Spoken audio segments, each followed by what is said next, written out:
जय गुरुदेव। गुरु ब्रह्मा गुरु विष्णु गुरुदेवो महेश्वर गुरु साक्षात परब्रह्म तस्मै श्री गुरुवे नमः। ओम बालार्क मंडलाभासां चतुर्बाहुं त्रिलोचनां पाशांकुशवराभीतिर्धारयन्तीं शिवां भजे।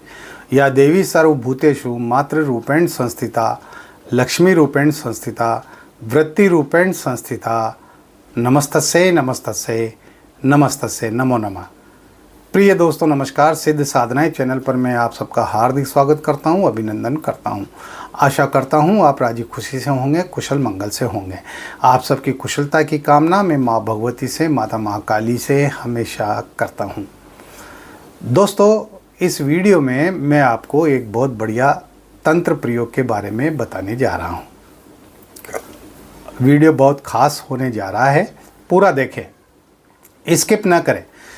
चैनल पर नए हो तो चैनल को सब्सक्राइब करें, लाइक करें, अपने दोस्तों में ज़्यादा से ज़्यादा शेयर करें। बेल आइकन को प्रेस कर ऑल पर क्लिक करने से आपको हमारे वीडियो का नोटिफिकेशन तुरंत प्राप्त हो जाएगा। आपको कहीं भी हमारा वीडियो ढूंढने की, तलाश करने की ज़रूरत नहीं पड़ेगी। ज्वाइन के बटन को दबाकर आप हमारे चैनल के स्थायी सदस्य भी बन सकते हैं। दोस्तों कोई भी प्रयोग हो वो प्रयोग करना चाहिए, तभी तो आपको पता चलेगा कि वो काम करते हैं कि नहीं करते हैं। और अगर एक बार नहीं होते हैं वो प्रयोग तो 2 बार करो, 3 बार करो, 5 बार करो, क्योंकि हर व्यक्ति के अंदर क्षमताएं अलग अलग होती है।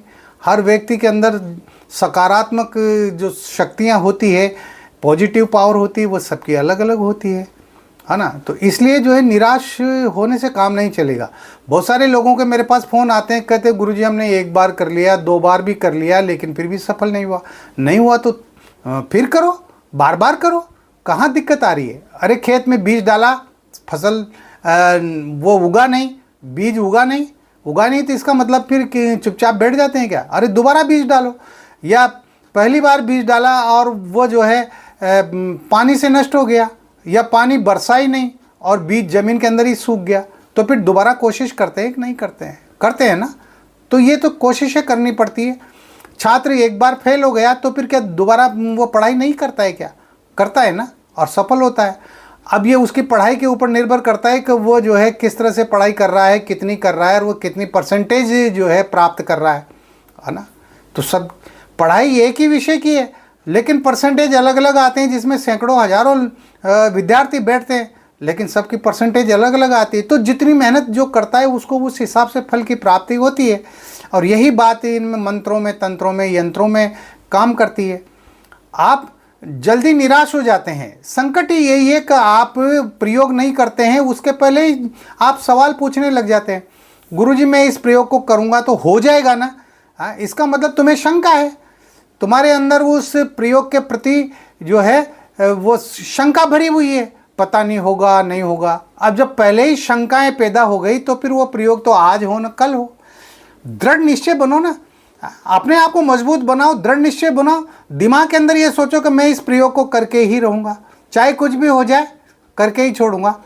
और जब इस तरह से आप पूरी तरह से डिटर्मिन होकर के और प्रयोगों को करेंगे तो निश्चित रूप से सफल होंगे, है ना। तो इसलिए जो मैं कहता हूं कि आप लोग निराशा में मत जिएं। निराशा जो है वो आपको अपने रास्ते से भटकाती है, सफलताओं के रास्ते से भटकाती है। हौसला रखो और पूरी इच्छा शक्ति से, दृढ़ शक्ति से इन प्रयोगों को करो तो निश्चित रूप से सफल हो जाओ। बहुत सारे तो पहले ही डर जाते हैं, गुरुजी आपने वो जो प्रयोग बताया उसको शमशान में जाके करना है, वहाँ भूत वूत तो नहीं मिलेगा, कोई प्रेत तो नहीं आ जाएगा, पहले से ही डर रहे हो। अरे मैं प्रयोग बता रहा हूँ तो अगर मान लो कोई ऐसा प्रयोग है जिसमें भूत आने की संभावना है या प्रेत आने की, चुड़ैल आने की संभावना है, तो उसके बचाव के भी तो मैं बताता हूँ ना। उसमें साधनाएं बताता हूँ, तो उसमें आपको सुरक्षा घेरा लगाना बताता हूँ, सुरक्षा माला पहनने की बात करता हूँ। जब आपके पास हथियार मौजूद है तो फिर इनसे डरने की कहाँ ज़रूरत है? अरे ये तो होते रहते, आते रहते हैं, तो आओ जाओ, कहाँ फ़र्क पड़ रहा है? मैं तो परवाह ही नहीं करता, ना भूतों की परवाह करता हूँ, ना प्रेतों की परवाह करता हूँ, ना चुड़ैलों की परवाह करता हूँ।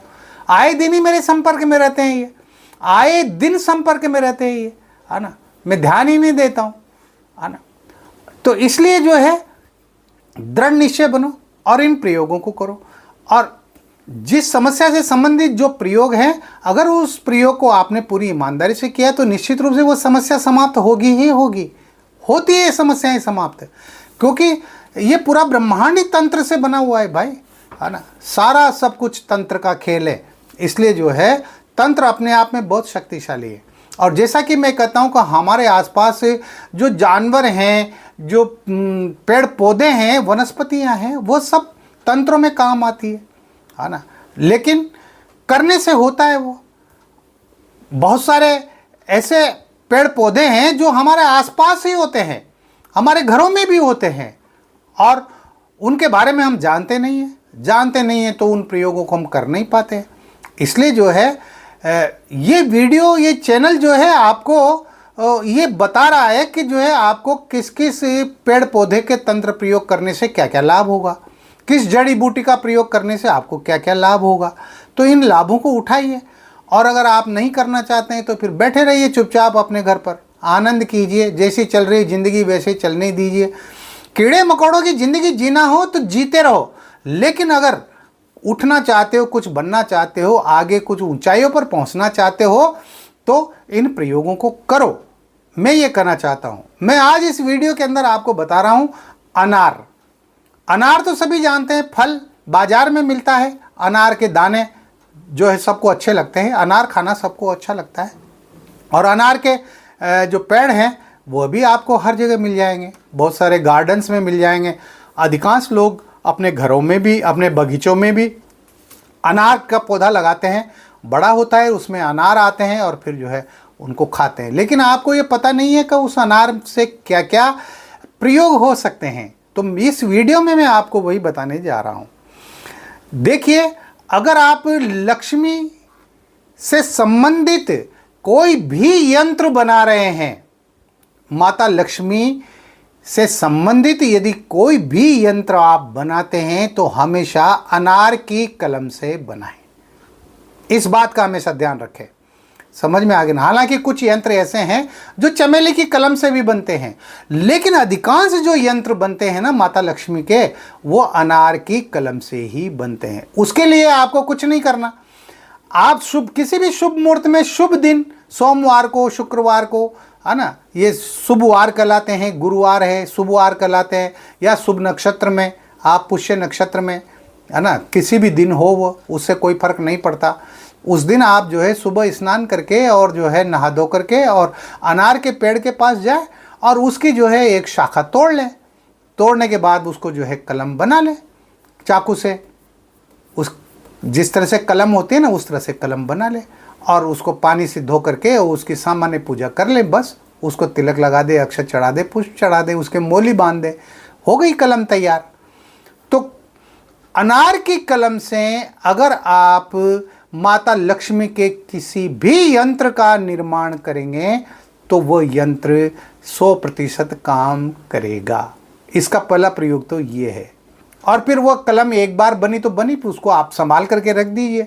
जब भी दोबारा काम में लेना हो आप काम में ले लीजिए।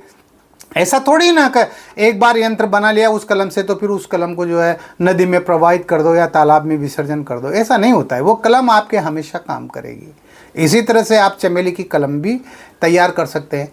तो बहुत कई सारे यंत्र ऐसे हैं जिनमें विभिन्न प्रकार की पेड़ पौधों की कलमें काम करती है, लेकिन अनार की जो कलम है वो माता लक्ष्मी के यंत्र बनाने में सबसे ज़्यादा काम करती है।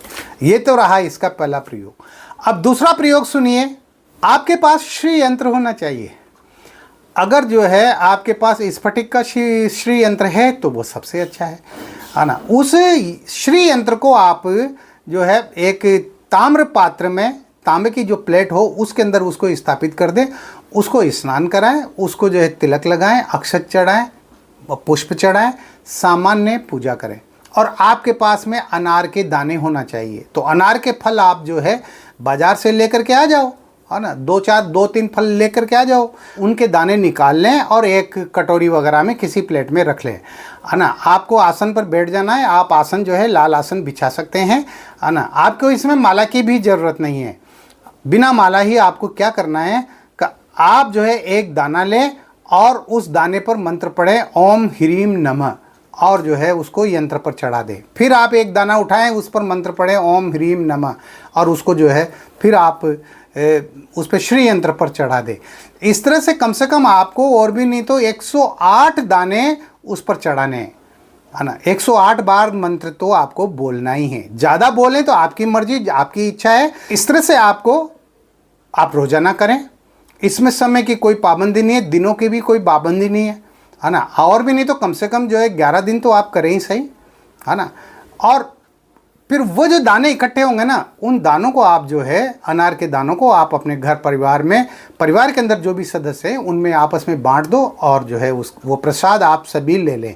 बाहर नहीं बांटना है, घर से बाहर नहीं बांटना है, परिवार के सदस्यों में ही बांटना है। अगर आप इस तरह से करेंगे तो निश्चित रूप से आपके ऊपर माँ लक्ष्मी की कृपा बनेगी।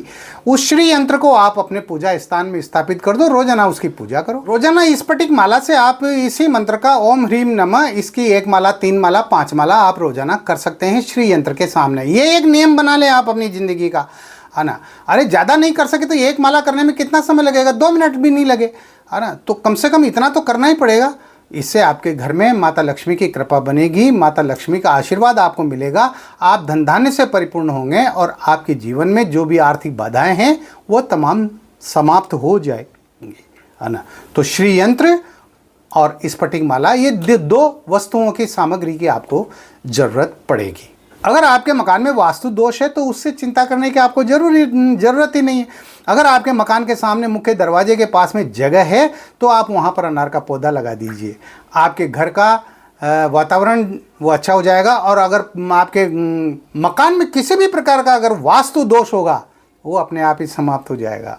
इसमें इतनी बड़ी शक्ति है, और ये बहुत काम का पौधा होता है अनार का पौधा। तो आप इस तरह से अपने मकान के वास्तु दोष को समाप्त कर सकते हैं। किसी गमले में भी लगा सकते हैं। अगर आप किसी भी अच्छे काम के लिए या कोई आपका बहुत ज़रूरी कार्य है और उस कार्य के लिए आप घर से बाहर जा रहे हैं, तो आप क्या करें, अनार के 7 दाने लेकर के और आप जाएं, किसी कागज़ में या किसी में भी जो है उनको बांध लें, पैक कर लें, जेब में रख लें। आप घर से निकलें और रास्ते में जो भी आपका इष्ट हो, जिनकी भी आप पूजा करते हैं या सबसे ज़्यादा मानते हैं, मान लो भगवान हनुमान जी हो सकते हैं, भैरव जी हो सकते हैं, है ना, भगवान विष्णु हो सकते हैं, भगवान भोले शंकर हो सकते हैं, कोई भी जो भी आपके इष्ट हों, उन इष्ट का स्मरण करके उनका नाम लेकर के, और मेरा जो कार्य, जिस कार्य के लिए मैं जा रहा हूँ, ये कार्य मेरा सफल हो, और वो 7 दाने आप मुँह में रख लीजिए। निश्चित रूप से आपका जो है काम होगा, आपका कार्य सिद्ध होगा ही होगा। ये सब करने के छोटे छोटे उपाय हैं, इनमें तो कोई पैसा भी नहीं लग रहा भाई। तो इन उपायों को, इन प्रयोगों को आपको करना चाहिए, है ना। और हर प्रकार के प्रयोग करना चाहिए। क्या दिक्कत है? अरे अगर आप 24 घंटे में से अगर थोड़ा सा समय अपने जो है इन कार्यों के लिए, इन प्रयोगों के लिए नहीं दे सकते तो फिर क्या करेंगे? और अगर आप चाहते हैं कि मैं तो कुछ न करूँ, मुझे तो सीधे ही जो है आकाश से धन टपकने लग जाए मेरे पास, तो भाई ऐसा तो आज होता है ना, कल होता है। इन बातों को तो छोड़ दो, है ना। बहुत सारे लोग नींबू उड़ाने की बातें करते हैं, नींबू उड़ा दोगे क्या, है ना। बहुत सारे लोग जमीन का खजाना निकालवा दोगे क्या। अरे भाई ये सब तकदीर की, किस्मत की बातें होते हैं, ना कोई नींबू उड़ते हैं। ये सब जो है लूटने के धंधे होते हैं। इनमें बहुत सारे लोग लूट गए, बर्बाद हो गए। आ गई बात समझ में? इसलिए इनके चक्कर में मत पड़ो, और न धन के चक्कर में पड़ो। ज़मीन में धन गड़ा हुआ है, निकालने चले गए, वो चले गए, वहाँ पर जो है वो धन ऐसे काम आता भी नहीं है, है ना। तकदीर में होता है ना तो अपने आप घर बैठे ही आ जाता है। तो इस तरह के कार्य मत किया करो, वरना अपनी जान से हाथ धो बैठोगे। ये जो प्रयोग मैं बता रहा हूँ, आप पूरे विश्वास के साथ इनको कीजिए, आपको सफलता मिलेगी, निश्चित रूप से सफलता मिलेगी। इस वीडियो में इतना ही। मिलते हैं अगले वीडियो में नई जानकारी के साथ, नए प्रयोगों के साथ, यंत्र मंत्र तंत्र सिद्धियों और साधनाओं के साथ। तब तक बने रहिए सिद्ध साधनाएं चैनल पर, जो आपका अपना है। किसी भी प्रकार की कोई बात है, कोई दिक्कत, कोई परेशानी, विपदा है, संकट है, आप किसी भी समस्या से ग्रसित हैं, तो आप जो व्हाट्सअप नंबर आपने देखे हैं इसी वीडियो में, उन पर आप मुझे कॉल कर सकते हैं, उन पर आप मुझे मैसेज कर सकते हैं और अपनी बात को मेरे साथ शेयर कर सकते हैं। मैं कोशिश करूंगा आपकी समस्याओं का समाधान करने की, है ना। I will try to solve your problems. आप खुश रहें, प्रसन्न रहें, हंसते रहें, मुस्कुराते रहें। जय गुरुदेव।